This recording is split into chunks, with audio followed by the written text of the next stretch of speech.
Among our panel, Pat Begrowicz, president of Onyx Specialty Papers in South Lee. And Onyx is a 200-year-old manufacturer that produces engineered papers used for technical applications ranging from consumer products to medical devices. Thank you very much, Pat.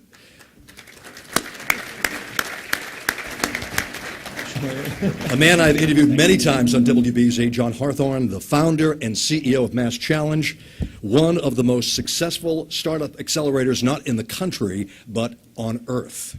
MassChallenge is designed to catalyze a global renaissance by connecting high-impact startups and with resources they need to launch and succeed, and we'll talk about that success. Eric Roman, General Manager, Research and Applied Markets, GE Healthcare Life Sciences. GE announced, as you heard in August, that it will locate the world headquarters of its Life Sciences unit to Marlborough and employ some 500 people here. Welcome to the panel. Thank you so much. Thank you. I think I'm still on a mic. But thank you very much. It's great to see you. And I wanted to start with Eric, who is here, and he has some real time in London, so he knows what an Olympics will do to a city, but we'll talk about that in a moment. Let's talk about your company. Tell us about some of the decisions that were made to locate the operations here in Massachusetts, as opposed to, I'm sure, other states that were competing for that honor. Yeah, so we've, so first of all, the Life Sciences business is a division of the GE Healthcare organization. We're roughly a $4 billion business. We've got locations around the world. And in the United States, we've got a number of locations in Massachusetts already, as well as in New Jersey and out in Seattle and out in the Midwest and on the West Coast as well. So we're quite spread out across the country. But as we're looking at the operations, we're always trying to get some levels of efficiency and collaboration internally as well as externally. When we look at our business and our customer base, we say, where are they? And our customer base is, again, relatively geographically spread in the U.S., but there's a heavy concentration in the Northeast, and the biotechnology space is the area that we focus in on the life sciences business, and then on the West Coast. And then you start to say, okay, we want to bring our organization together, and we already had at least a start here in Massachusetts in a number of different locations. And then when we got together as a leadership team and we looked to where we want to go as an organization and as a business, and bringing together what is internally a diversified set of portfolio, we wanted to pick a place that was close to our customers, but then a place, as commented on earlier, that had education, had a strong workforce, gave us the opportunity to grow both in the short term, but in the long term. GE's not looking for short-term play here. We're making a long-term commitment, and we thought seriously around where we wanted to go and where we thought there was going to be a sustainable business model for us. And to be honest with you, Massachusetts and in the Boston area was, it was a short discussion. Right? The team, there was a lot of rallying around the team. We did our homework and we had some additional work done, but from a leadership perspective, it made a lot of sense for us. We've got a large presence in Europe as well, and being on the East Coast is advantageous relative to the West Coast, which would have been the alternative from our perspective. So we already had a nucleus here, great education system, customer base, which is substantial, and so it became quite a straightforward decision for us. And look, I sit on the ALDA board, which is Analytical Life Sciences and Diagnostic Association, as the vice chairman. And we hold two executive meetings a year, one on the East Coast, one on the West Coast. The ones on the East Coast are incredibly well attended. It's always held in Boston, and we always have the advantage of the meetings a day and a half. And let me tell you, the second afternoon, everyone's out visiting customers. I was in the life sciences business. We spent $1 billion to acquire in the biotechnology space.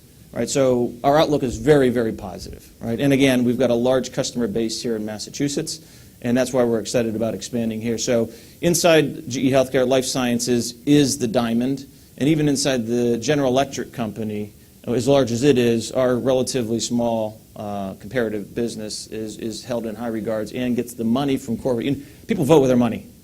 And so when the chairman spends $1 billion on your business, no matter what he may tell you otherwise, that's the one that really matters. Mm-hmm. And so we believe we've got a vote of confidence internally, and then we only have that because of the external market and what we believe is actually going on in biotechnology, and Massachusetts is a huge hub. Rick mentioned one of the challenges here in Massachusetts, and that is finding talented people. Is that also one of your challenges? It's a challenge everywhere, finding talented people. And depending upon where you're at in your business cycle, what you're looking for. Are you looking for the experienced person who's got 25, 30 years in a particular area? Are you looking for the young entrepreneurial spirit who's going to help innovate and drive and change your business? The reality is we're looking for a little bit of everything in this mix. And in biotechnology, you have the need for some broad general skills, and then you have the need for deep domain knowledge, right? Because the industry is still relatively young, and it's continuing to evolve. The next phase is going to be cell therapy. Right, so if any of you are in the biotechnology space, cell therapy is the next area that we're investing in. It is the next huge growth. It is the next multi-billion-dollar industry, we believe, and we're investing in that. We're going to be investing in that here in Massachusetts in our facility. So we're very, very bullish on what it is now. The talent side, we're expanding in the facility right now. The latest statistics are we've got 92 offers out. We've got 80 people already hired, new people hired. We've got a temporary site as our new site goes through its fitting out. So we're finding the talent. We are finding the talent, and so we're excited about that. At the same time, we are not compromising. So some jobs will take a little bit longer to fill than others, but we do believe we will find people. And so far, so good. Excellent. Thank you. And we'll talk a lot more, and obviously we'll open the floor to questions as well. From high-tech manufacturing to more traditional manufacturing moving west, Pat, I could sit here and talk to you about how you run a company for 200 years. Not just you, but your family. And how is manufacturing in South Lee? We're pretty solid. We've got some challenges, but we're solid. We actually supply GE Healthcare. See, he probably didn't even know that. But I have personally not been involved for 200 years, and it isn't, no family member of mine has. I'm sorry, I sort of... Actually, traditionally, this business has been owned by fairly large companies, and that's really, I ended up buying the business a couple of years ago with a partner from a Fortune 500 company. But our business has been pretty steady. Some of the key indicators for our business, key market indicators, are also usually pretty good indicators for the economy as a whole, is automotive builds. Right now, they're projecting about 16 million builds in North America of passenger cars, which would actually put that back to the pre-recession levels. So that's a very, very good milestone to have achieved. And then the other part of our business responds to new home starts. We sell decorative laminate that goes into countertops. And so we sell to companies like Formica and Wilson Art. And the home starts are looking pretty good. So we're coming off what actually was our 5th year in existence. We celebrated our 5th anniversary on December 1st. A very strong year for us, and we're looking at a decent year going forward. Looking at some of the challenges that Rick mentioned in his speech, among those, can you identify a few that are major concerns for you? Probably number one is energy. We're a very energy-intensive business. Our electricity costs have gone up about 25% since we started the business, since we took over the business back in 2010. We're paying about $500,000 more for electricity to make the same amount of paper that we were making 4 or 5 years ago. The whole pipeline conversation is of great interest to us. About a couple of years ago, 2 years ago, we made a pretty substantial investment to convert our boilers from fuel oil to natural gas, and that reduced our greenhouse gas emissions by 40%. We were very, very pleased with that. We have contracts for natural gas, but those could be at risk if the supply, if we don't do something to increase the supply. So energy is probably our single biggest issue that really then causes us to be more short-term in our thinking than we would want to be, because energy investments are very big.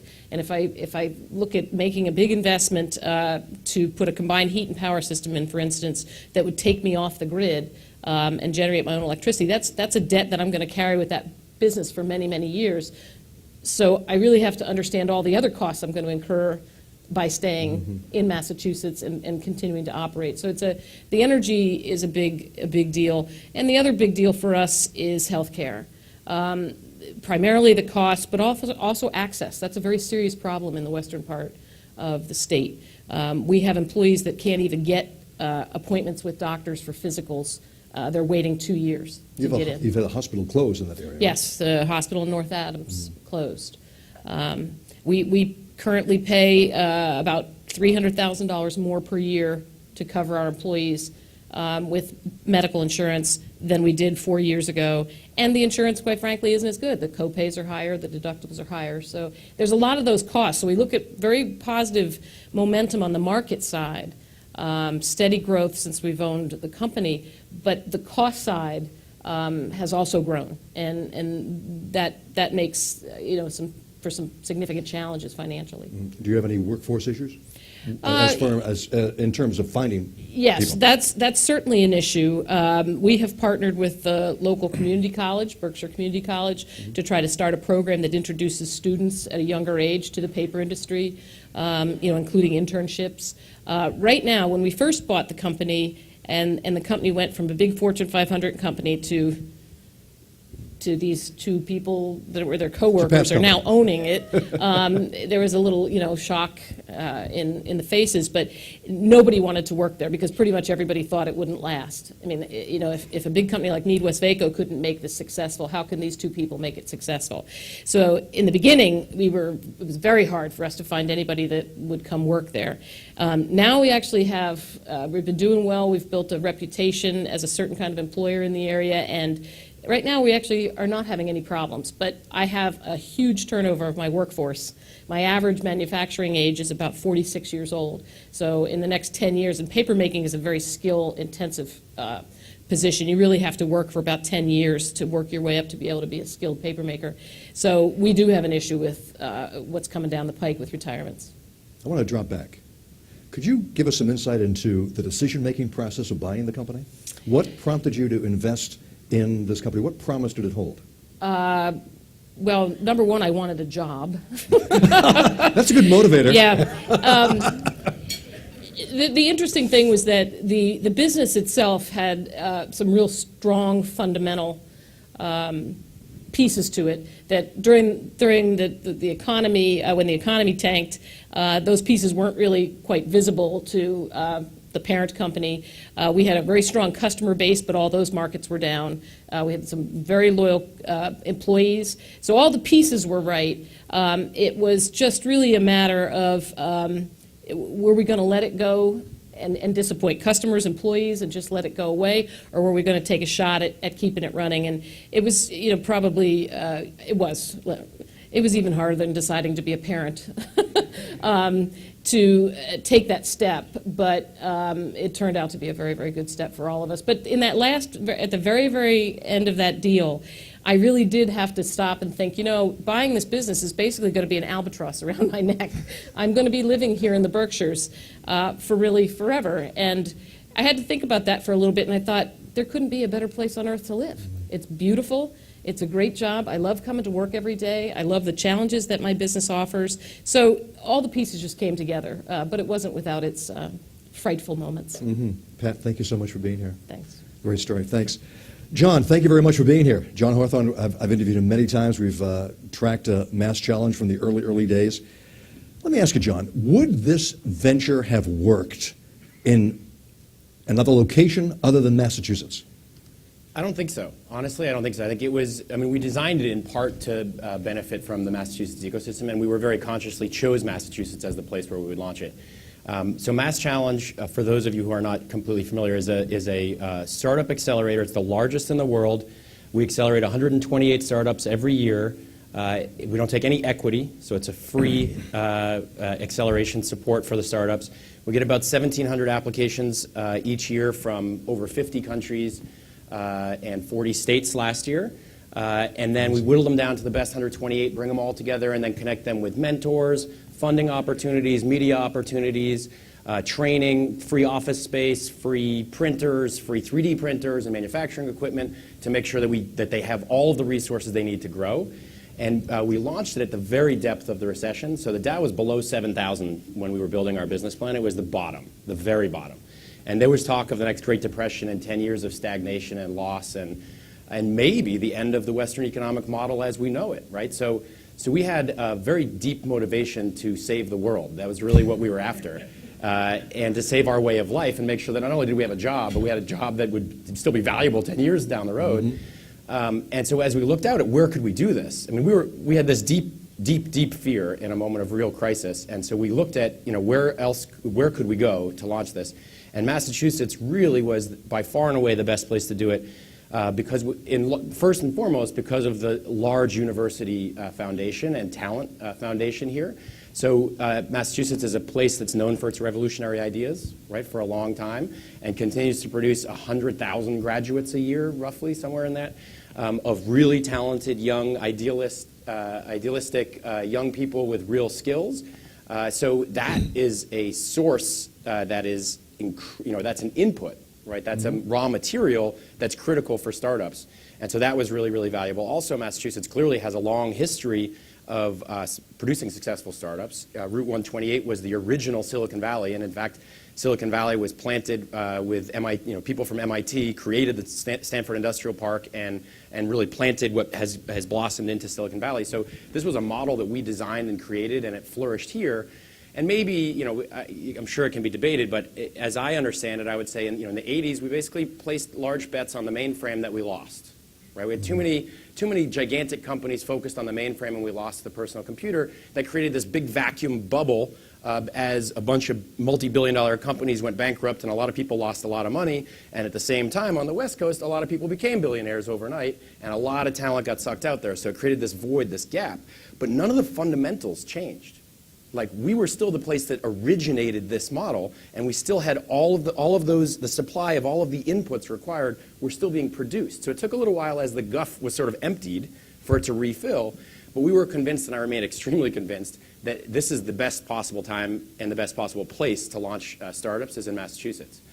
Because we have all of these young people, as we heard, we're growing faster than the rest of the country. We have enlightened government. We have a really strong, stable corporate base that's very enlightened, and also that has gone through that fear, which is really important, right? You have to realize that you have to see it taken away first before you realize how much you want it back. And so we have no problem finding corporate sponsors and partners that are willing to mentor the teams and to invest in them and to acquire them or to just provide basic advice and take meetings.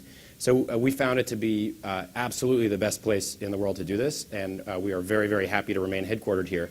Now we're looking to expand, and we're looking to London. We started in Israel first, which is a similarly prolific ecosystem with a lot of the same types of talent, and in fact, a lot of the same people that go back and forth, which is really good. And now we'll expand to London, and then maybe Mexico, Colombia, Berlin. We want to launch 10 new accelerators in the next 5 years and be on every populated continent 5 years from now. Amazing. Just terrific. How many companies have launched or we've had over accelerated through the program? In the 5 years we've operated over 617, so 617. Interesting coincidence. You're right in the area code. Yeah, and we do 128 a year now in honor of Route 128. But oddly, that didn't occur to us for a couple of years, and we were doing 125, just three shy, until we realized, wait a minute, why don't we just do 128? Yeah. So that's how we ended up at I like your symbolism there. That's good. How many companies stay here? How many of these startups stay here in the Northeast? So it's the vast majority originate here to begin with. So about this last year, 50% of the startups that went through the acceleration process were already headquartered in MassChallenge in Massachusetts to begin with. And then about 25% were rest of country, and about 25% were rest of world.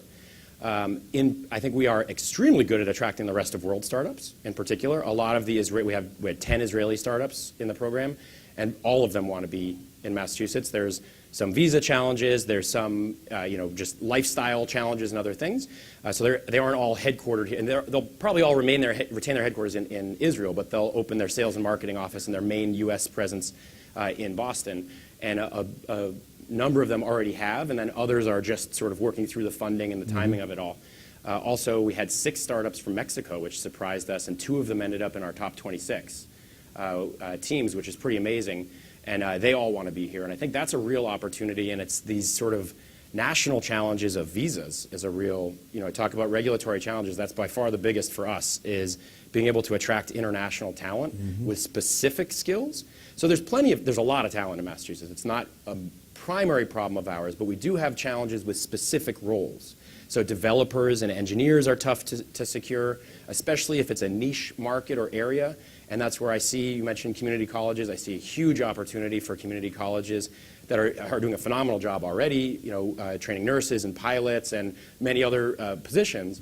But it would be great to see them focus a lot more on the innovation sector and helping to produce developers and engineers with specific talents that we don't, typically we don't need the sort of Harvard, MIT graduates in these fields. We just need somebody that can code, that can do even just basic website stuff. Most of it is relatively easy, and with nominal training, you could convert talent from one industry into a startup relevant skill set within months.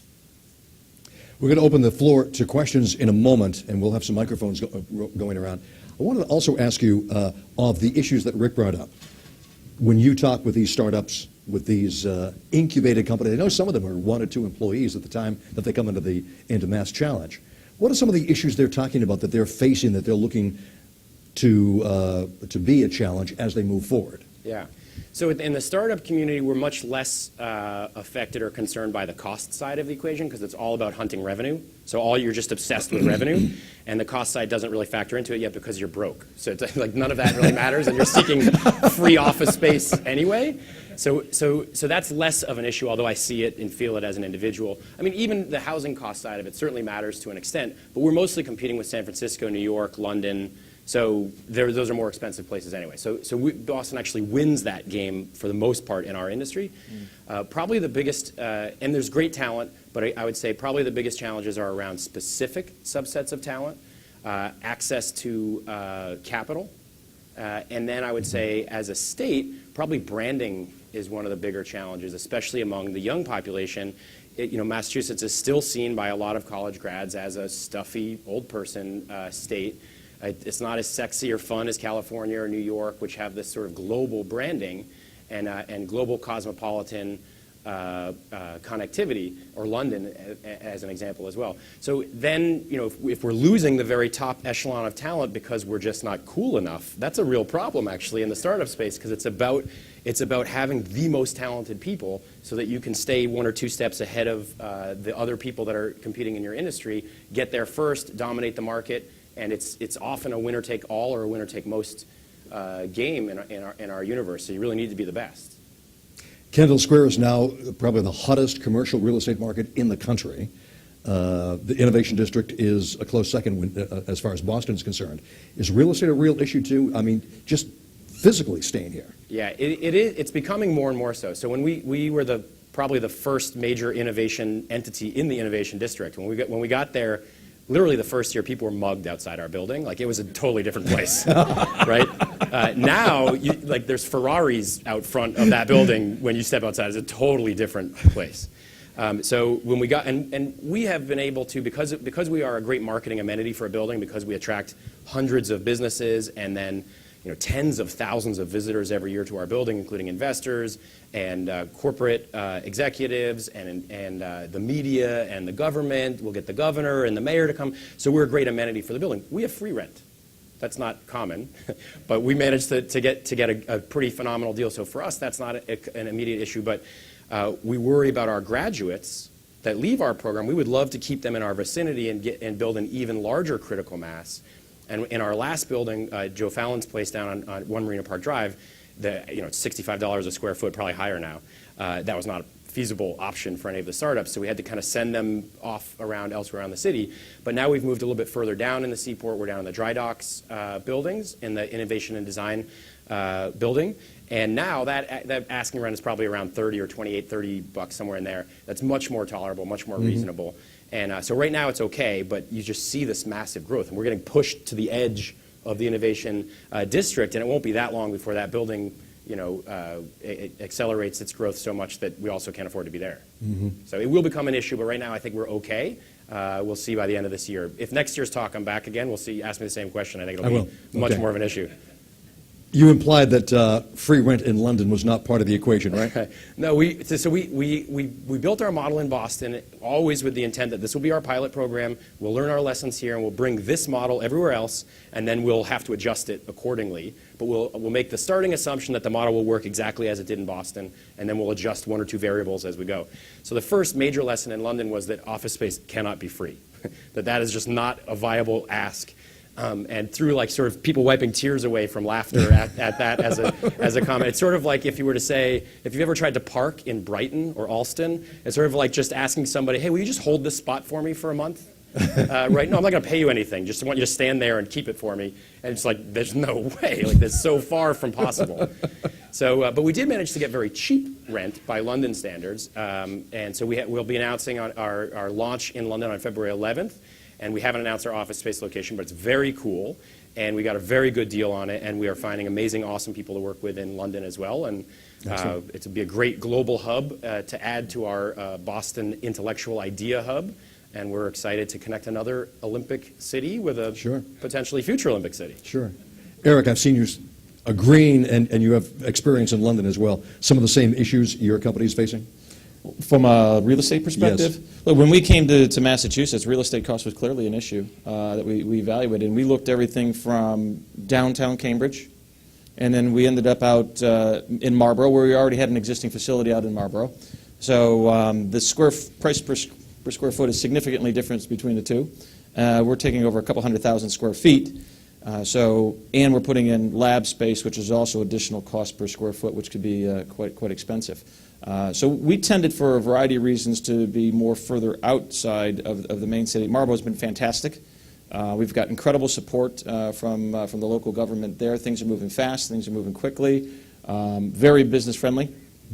So we're very excited about that decision there. And also from a talent perspective, we did a study on where is the talent we want. And there's a lot of people who live further out and then commute in. And we figured we could offer them an attractive alternative to commuting into Boston and do a little bit of a reverse commute out towards the Marlborough area. Mm-hmm. And so far, so good. Excellent. So similar, but the price per square foot is clearly, it varies across the area. Excellent.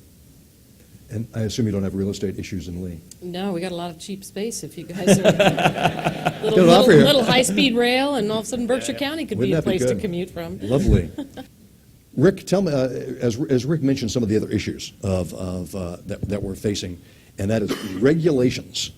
When GE was considering entering here in Massachusetts, was that part of your equation? And that is increased operating costs as far as taxes and government regulations.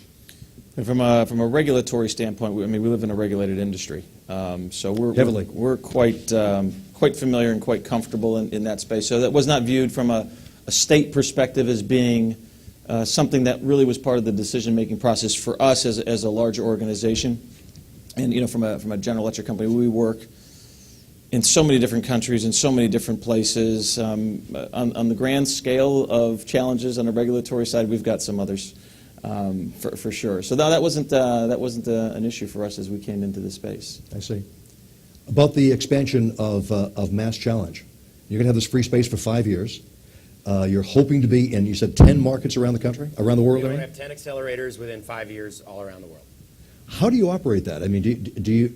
Is it an outgrowth of your operation in Boston, or are you sort of franchise here? Yeah, so we're still working through a little bit of that, to be honest with you. But essentially, we're nonprofit, and these new locations will remain nonprofit. So there isn't. This is the beauty and the challenge of being in the startup space, is that you always have to reinvent everything, because if you're doing anything worthwhile, it hasn't been done before. So there isn't a logical structure into which you can just supplant yourself.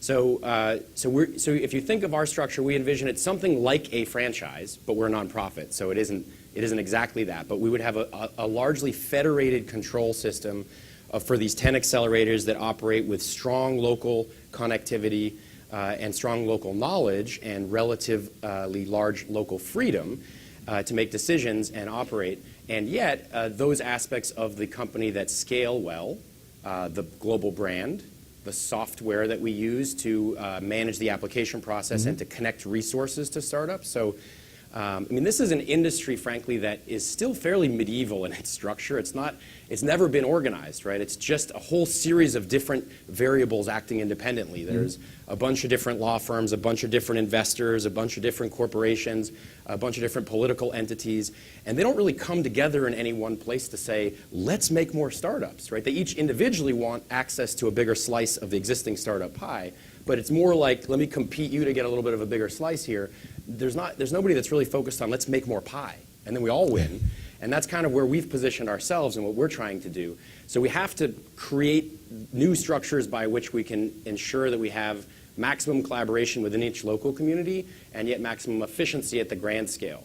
And one of the key opportunities is if you're a startup, if I have a great idea for a new startup in my basement with a couple of friends, we're going to go and we're going to need lawyers to incorporate it and advise us on how to split up shares and raise money. We're going to need investors to give us some funding. We're going to need customers to understand how do we optimize this business and give us advice on the market trends and don't add this feature, do add that one, et cetera. We're going to need more team members. We're going to need office space. We need a brand. We need a logo. We have nothing. You start with zero. And so you need so many resources, and they're not in your basement. Right, and you have to go to events like this and stand in line to shake people's hands and say, would you please be willing to give me some free support? I have nothing. You've never heard of me. I'm probably not going to survive or succeed, but I really desperately need you to give me some money or some free advice. And it's like such an uphill, brutal struggle. Yeah. Right? And so that resource hunt is where a lot of the startups will die, just for want of meeting. And that right person might be in the same room with them and they just can't find them. So we're looking at how can we use software to optimize that resource hunt, not only within the local community, but there are startups in Boston that would benefit from meeting a person in London. They're like the single best person on the planet who could totally change the face and nature of the startup by giving them 20 minutes of advice, right? Just because they have the right expertise. Or there's funding that might be in Dubai or funding in China that wants to support a startup in Boston whose market is in New York with engineers in Israel. And right now, there's no mechanism for that. Like, nobody does that. It's all just, it's like a random walk. Like, it's like a chemical equation. You have little molecules that have to collide at exactly the right way to create this more valuable molecule.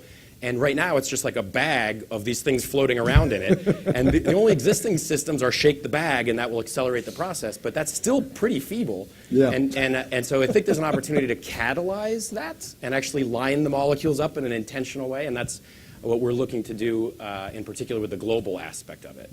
John, your excitement is infectious. You're a local guy, right? You grew up around here? Yeah, I grew up in Wayland, not In far Wayland. from here. And now Yeah. I live in Newton. And Excellent. I love CyberArk. Go CyberArk. And I think Newton is a great place to launch to bring your business. And a salesman. Yes, we have lots of questions now. Yes. Along those same lines, there's a lot of folks in this room today who have the capacity to build things, to manufacture things. So how do we take the idea and turn it into something that scales and connects, to your point, John, with folks in Massachusetts that might be able to build it here? Yeah. So the start is daunting. And let me also, so I also feel terrible often, like encouraging people to launch startups. It's the best thing that you'll ever do, but it's terrible. It's also just terrifying and incredibly hard. So I would also, and most of the time you will fail. The expected value of a startup at day zero is very negative. So don't do this because you expect to become very wealthy. It will probably bankrupt you and you will probably lose a lot of friends. But it will still be the best thing you ever do, which is a really hard paradox to get your head around. That's this morning's takeaway. Yeah. So, all right. So, but it's particularly daunting at day zero because you have nothing. You don't even know where to start. So we created MassChallenge in large part to address that as a challenge. So we're an entity that you can come to, and we have a formal structured program where you apply in, and everybody that applies gets written feedback from expert judges. So we force you to write out a plan that's short, 2 pages, but it forces you to get your thinking on paper, which is kind of step one, and then to start socializing that with other people and getting their feedback, which is the judging process. And everybody that enters gets that all for free, and we get great judges that are legitimately smart in their fields. And then if you make it to round 2, you get to pitch in front of another panel of expert judges who will give you feedback, often brutal but honest, right? And then if you make it past that, then you get access to all of these amazing resources. And part of the value there is that, honestly, it's good to be filtered out, right? If it's a bad idea and it's not going to work, don't do it. It's like even the best ideas are terribly painful to launch successfully. The bad ones are incredibly bad, right? It's super, super difficult. So the first thing I would say, if, short of MassChallenge, I would just say go talk to everybody that you know that has some vague knowledge in the industry. Convince people to take a meeting, explain what your idea is, even if it's like vague and undefined, and just say, what do you think? Could that somehow work? And people will tell you the answer.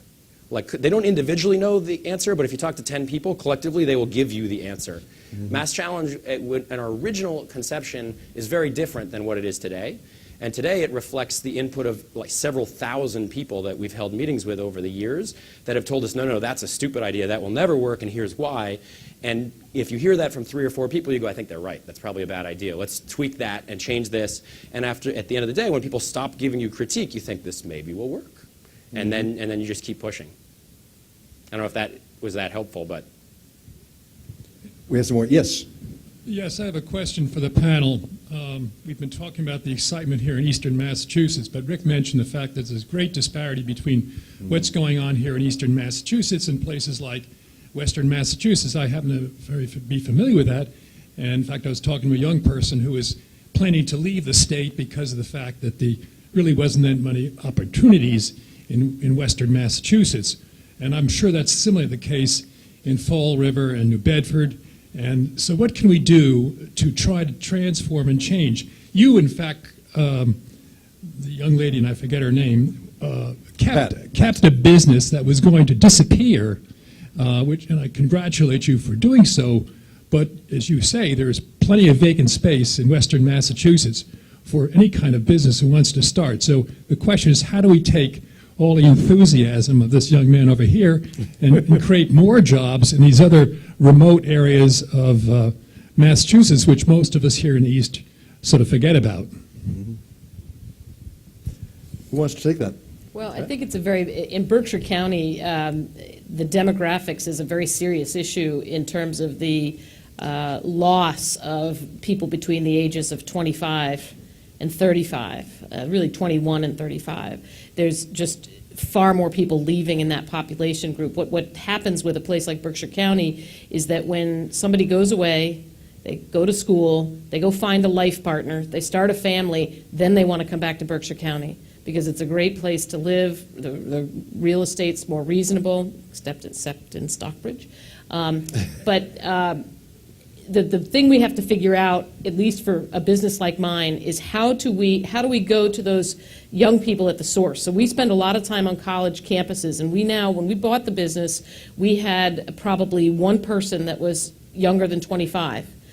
Because when people tend to come to work for us, they stay. They like the jobs, they like the challenges, they like the area. So we've deliberately gone, and instead of hiring people with experience, we have targeted to hire young people. And right now in our business, we have 155 people. We have, and I'm very proud of this, 10 people who are less than 25 years old.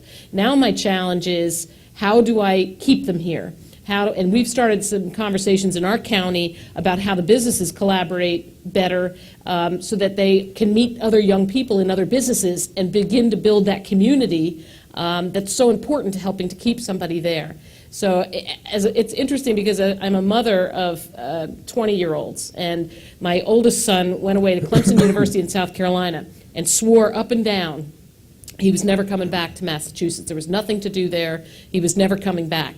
Well, he's now just had his second-year anniversary as our environmental engineer at the mill. And what he realized was that really wherever you go, you have to create your own social network. You have to create what makes you happy to stay there. And I think trying to facilitate that is a big challenge that we have, but one that I'm personally very invested in. I think because I see it from my son's perspective, as well as knowing that I need these young people to be the juice of the future for this business. So it is a big challenge, but I think we have to really be talking about it and being creative with it. I'd love to find a way. As a matter of fact, we just got a bunch of money in Berkshire County for the Berkshire Innovation Center, which is something that's really, there's a lot of hopes that it'll be one of these accelerator type systems. So maybe just simply getting John to come out and start to talk and see what's available there, because there are folks like my company that can help and are nimble enough that can help some of these ideas that they actually need something made. So I think that it's all in connections So I'll have to invite John out to Berkshire County. It's actually invitation, in John. Massachusetts. It's not in New York. It's exit 2. So I went to high school at Deerfield, so I know yeah. the western part of the state pretty well. And I think so. It's a tough question. I think there's a couple of different phenomena at play there. One is the ability to attract and retain young people, which I think is a major part of it, and that is about making it, trying to make it as interesting and attractive as possible to young people. And I think there's plenty there. There's a beautiful place. There's skiing. There's hiking. There's nature. There's there's beautiful towns and cities. So and you're not too far from metropolitan areas in almost any direction. So there's some value there. And then I think there's a kind of converting talent from declining industries into industries that are on the growth cycle. And that's where I think there's a huge opportunity for the community college system. That's what it's designed to do, is to help convert talent and train talent from one industry into a new rising industry. And there's so much growth right now. And there's so much opportunity. Like you're supposed to slow down going into a curve and then you speed up coming out of a curve, and we're coming out of the curve. Like we just have rounded that curve. So now it's time for us, the people in this room, and for all of us as a community, to be investing in that next phase of growth and gain as much ground as we can before the next curve arrives. And I think that would be money well spent, is helping to fix, not that it's broken, I think it's already doing a great job, but helping to improve even more the way that the community college system is helping to train talent. Because we would, in the startup world, there are a lot of engineering roles that are difficult to fill, and you would be very happy to hire somebody wherever they live, simply because they have the right skill set. So that's a major factor. And we are launching a manufacturing program as part of MassChallenge called Made at MassChallenge, with free manufacturing equipment, 3D printers, et cetera. It's a space in our Boston program, but designed to give, similar to MassChallenge, free support to startups from all over the world. And we would love to have you guys as partners and advisors and mentors to those startups, because some of them will be certainly related to your industry. Will benefit from your knowledge. Terrific. I think, look, from a large company standpoint, it's an interesting question. I think you need to find something that makes take advantage of your local strengths, makes you locally relevant. You've got to differentiate yourself relative to the larger hubs that exist across the country. Again, from a large company perspective, we acquire small companies. I love what's going to go on, with MassChallenge and other things to create new innovations, because from a larger company perspective, those are things they're going to want to acquire. But to just be candid with you, acquiring a small company out in the western portion of Massachusetts, even if they have great technology, I'd probably acquire the technology, shut them down, and move it to my main site. Because when you're looking at it from a large company perspective, you're not going to want to lose the talent. But to be able to grow that business, if it's got that potential to expand and to go global, you got to be able to drive efficiencies. And you're going to want to tap into, you don't acquire a company just for the company, you acquire the company because of the synergy that it creates with your business and the additional innovation and creation you can do together. If you've got a hub someplace else that's substantial in size, small one's going to lose. Right? So as you go down that path, you just got to, what are you trying to do and how long do you want to do it? If you're going to enter the, again, biotechnology space and you're out in Western Mass, you could come with something incredibly innovative. You will ultimately need to move to a center of gravity where biotechnology really is. So as you look at those small places that aren't in the large, find something that's locally relevant. Find something that differentiates you, that people say, I can't get this anywhere else. And I can't afford to move it because no one else has it. I think that gives you the sustainability longer term within an organization. Again, from a big company's perspective. And look at, we've bought a small company in Massachusetts, and I sold it. Right? And I sold it because we were shutting it down. And that wasn't the right thing to do for that company. That company had a great opportunity, and it wasn't going to survive inside GE, but it could survive inside somewhere else and someone else who was locally relevant. So we've gone down that path. I'd say made the mistake, but fortunately got out of that quick enough to save the company and let it thrive. And I think it's doing very, very well right now. So having lived through some of that, it's something to consider as you decide what you want to do in those parts of the state. Thank you, Eric. Appreciate it. One more question. Yes, we have one question in the back here. Yes. Massport has had success in scheduling international flights to many new markets such as China, Japan, Israel. Question is, what other foreign capital or region should we try to focus service with direct flights out of Logan? Great question. I think there's huge opportunity for Boston as a global hub. I mean, we attract most of the world's most talented people to come here for universities. So there's already a flow in, and people love Boston. We see in the startup space enormous appetite to understand the innovation ecosystem and how it works and how they can connect into it from international locations. So those that you mentioned are probably at the top of the list: Israel, London, Berlin, Mexico, Colombia, Brazil are all hot destinations. Asia, certainly China, Singapore. Those are long flights, but those are hot spots for us.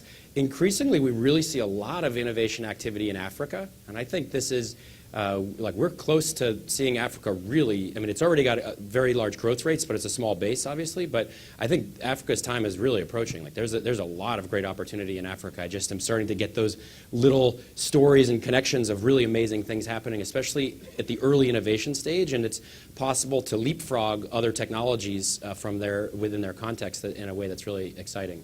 So those are a few. We